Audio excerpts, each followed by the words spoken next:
Pour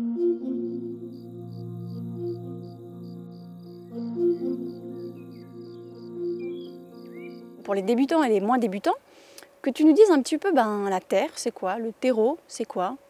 Ces notions d'engrais, d'amendement, de fumier, qu'on fasse un petit peu un panel des différents matériaux naturels qu'on a à disposition ou qu'on nous vend parfois à prix d'or dans les jardineries, pour qu'on puisse visuellement, voilà, très pragmatiquement, comprendre ce que c'est, les avantages de chacun.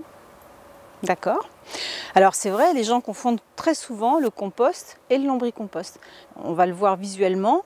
Alors déjà, pour faire les différences entre ce qu'est la terre, le lombricompost, le compost, le terreau, j'ai pris quelques exemples. Donc ça, c'est de la terre de chez moi.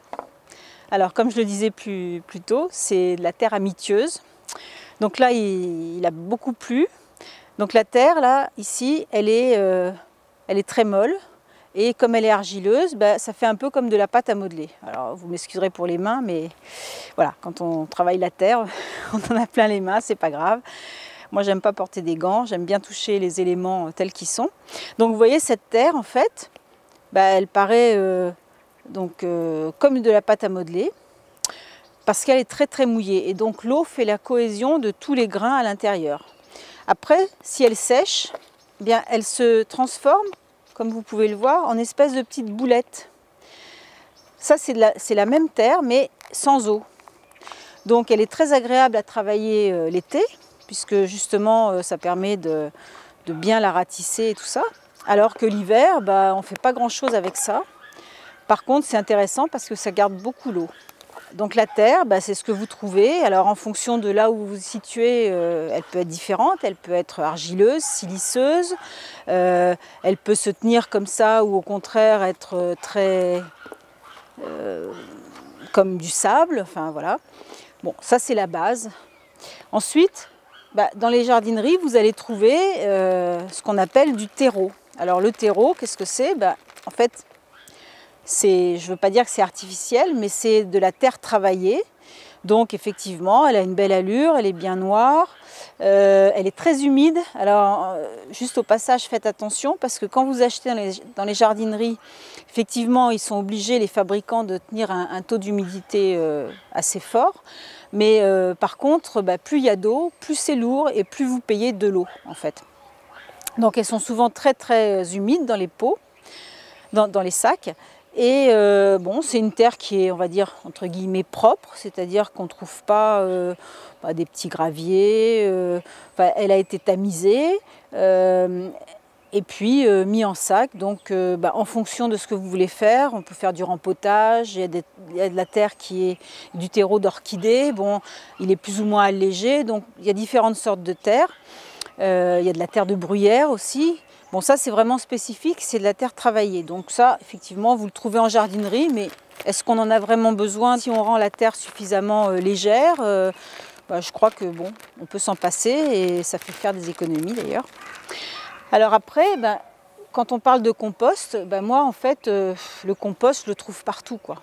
Je vais vous donner un exemple. Vous voyez, derrière moi, j'ai une haie et j'ai des feuilles qui sont tombées. Donc du coup, pendant tout l'hiver, qu'est-ce que ça va faire? Vous allez avoir, je le prends dans les mains, il ne faut pas avoir peur, vous allez avoir un mélange de feuilles séchées, de petites brindilles, de terre également. C'est très léger et puis ça va se décomposer et puis les feuilles vont s'effriter et ça va vous redonner de la terre. Donc ça, c'est du compost. Et vous pouvez en trouver partout, il suffit simplement de regarder par terre. Et puis après, donc, ce dont on a parlé tout à l'heure, c'est un produit un peu plus élaboré qui est le lombricompost. Et donc le lombricompost, c'est les vers qui l'ont fabriqué. Donc nous on le diffuse sous forme de petits paquets ou plus gros si vous avez des jardins. Et alors quand on va le sortir, vous voyez, c'est une couleur un peu plus brune que du terreau simple. Et c'est grumeleux, c'est-à-dire qu'on a l'impression que c'est les petits tourillons des vers qui font que ça fait des petites boules. Vous voyez la différence?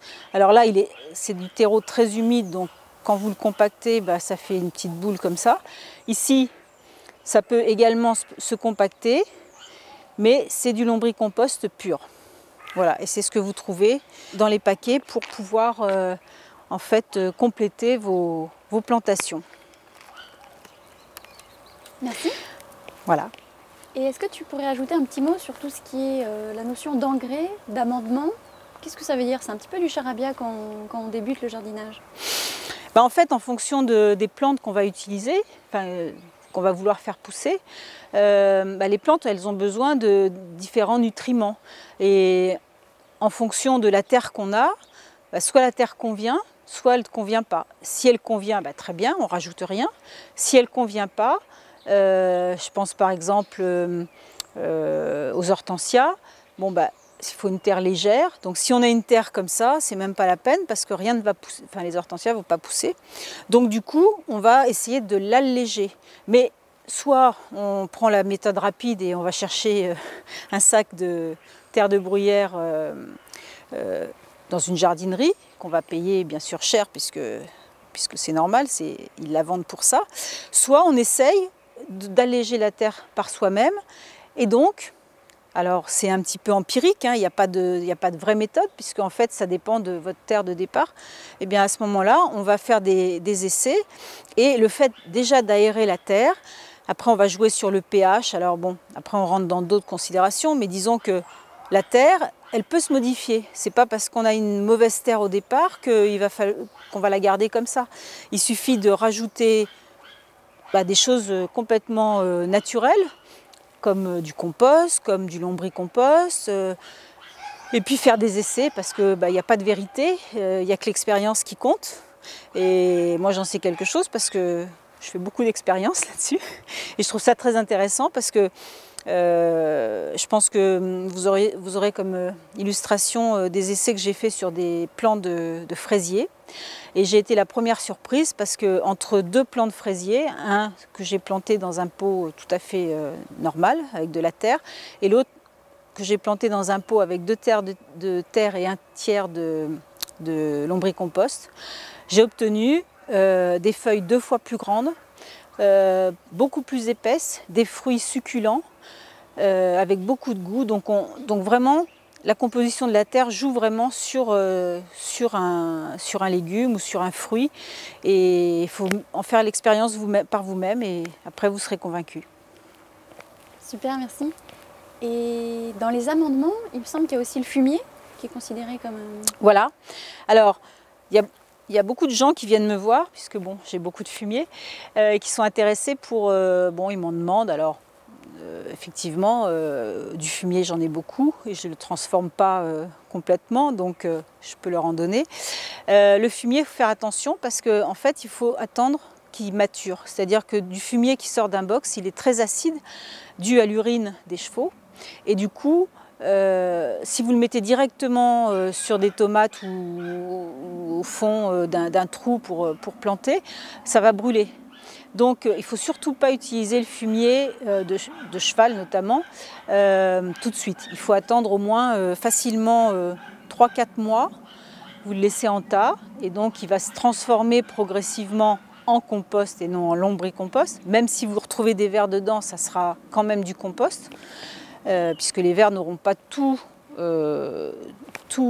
transformé en lombricompost. Et par contre, il sera plus acide. Donc là, vous pourrez le mettre effectivement sur vos tomates. Vous pouvez en trouver partout. Vous allez dans un centre équestre, ils seront contents de vous en donner.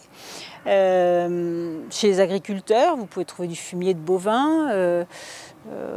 Voilà, après, effectivement, vous pouvez trouver des produits finis en jardinerie aussi, mais bon, vous ne savez pas forcément ce qu'il y a dedans, alors que le fumier, c'est facile, il suffit de le mettre en tas, et puis il n'y a pas de recette, vous le mettez au pied de vos plantes, et puis c'est tout.